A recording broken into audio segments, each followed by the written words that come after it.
Halo, Assalamualaikum warahmatullahi wabarakatuh. Terima kasih sudah klik video ini. Saya adalah Fitria, salah satu pengajar atau tutor bahasa Inggris di Lembaga Bahasa Inggris Time to Course. Hari ini saya akan membahas skill satu dari TOEFL Introductory dari buku Longman ya, yang dimana hari ini kita akan membahas tentang subject dan verb agreement.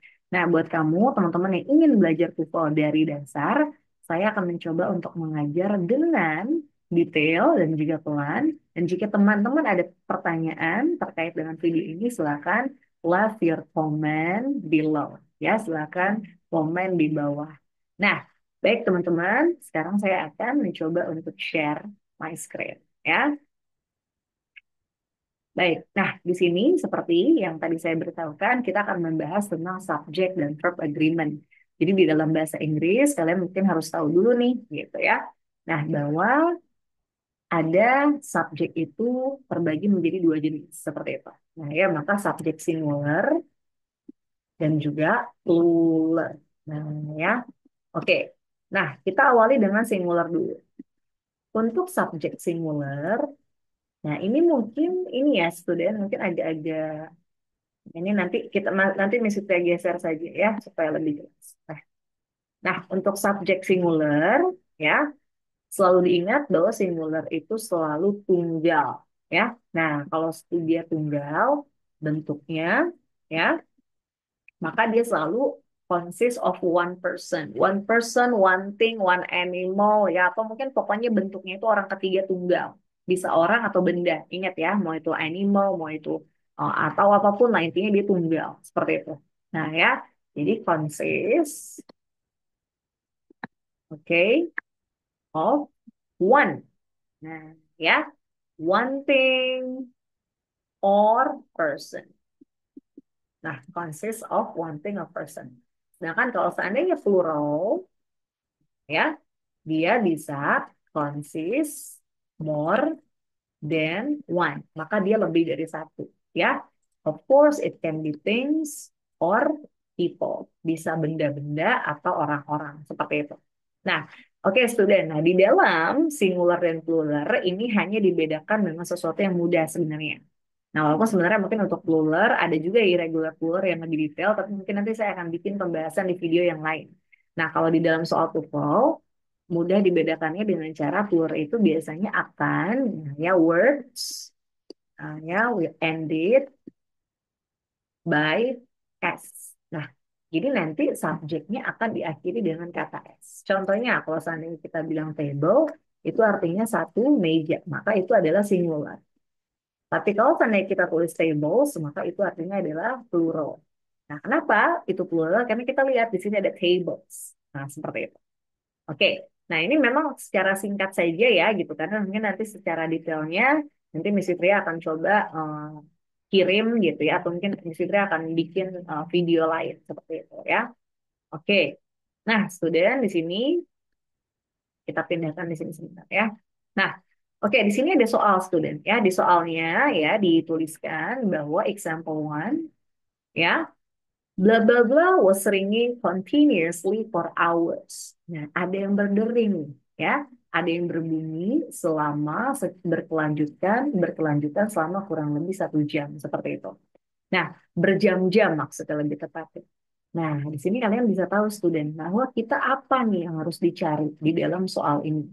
Nah, di dalam kalimat yang namanya kalimat student itu always consists by subject and verb. Nah, jadi kalau seandainya kita mau ngerjain soal TOEFL, yang pertama kalian cari adalah subject dan verbnya. Ingat ya, subject dan juga verbnya. Nah, maka kalau seandainya kita breakdown di sini, ya, di sini, oh iya, jadi untuk tadi penjelasan tentang subjek, sekarang penjelasan tentang verbnya secara singkat saja, ya. Nah, jadi kalau seandainya, kalau untuk subjek ya singular, ya, oke. Nah, subjek singular, subjek singular, always follow, nah, selalu diikuti by verb s. Nah, verb s itu apa saja? Pokoknya apapun yang belakangnya itu s.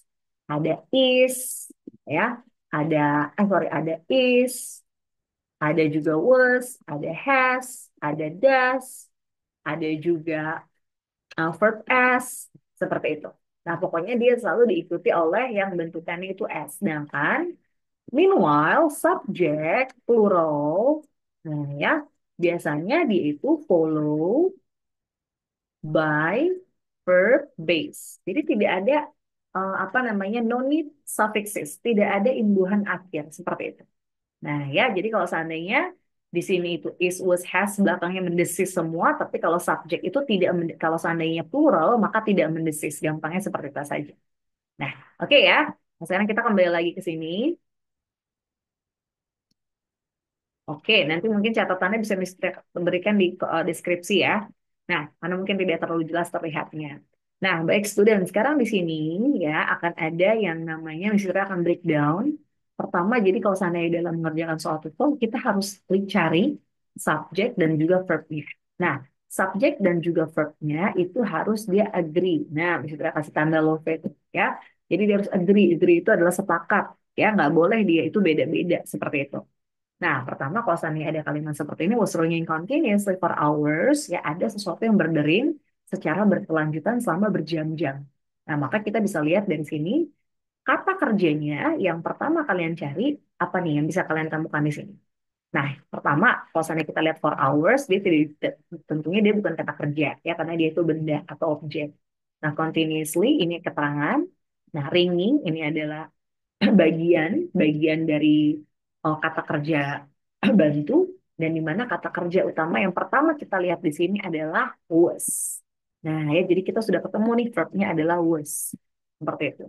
Nah, kalau sudah kita ketemu verb, maka berarti yang di sini adalah subjek. Benar ya, maka yang di sini adalah subjek. Nah, pertama kita lihat dulu nih cara ngejawabnya yang paling cepat ya.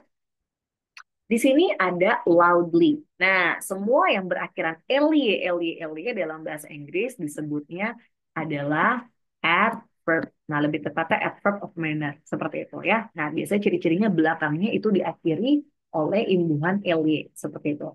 Nah, sedangkan jika kita menjawab in the morning, maka in itu adalah preposisi. Nah, tentu nanti akan ada video selanjutnya ya, di mana apa kata-kata apa saja yang menandakan bahwa itu preposisi dan tidak bisa dijadikan subjek. Oke, okay? Can't be used as a subject, tidak bisa digunakan sebagai subjek. Ada in, on, for, from, ya, to dan sebagainya, ya.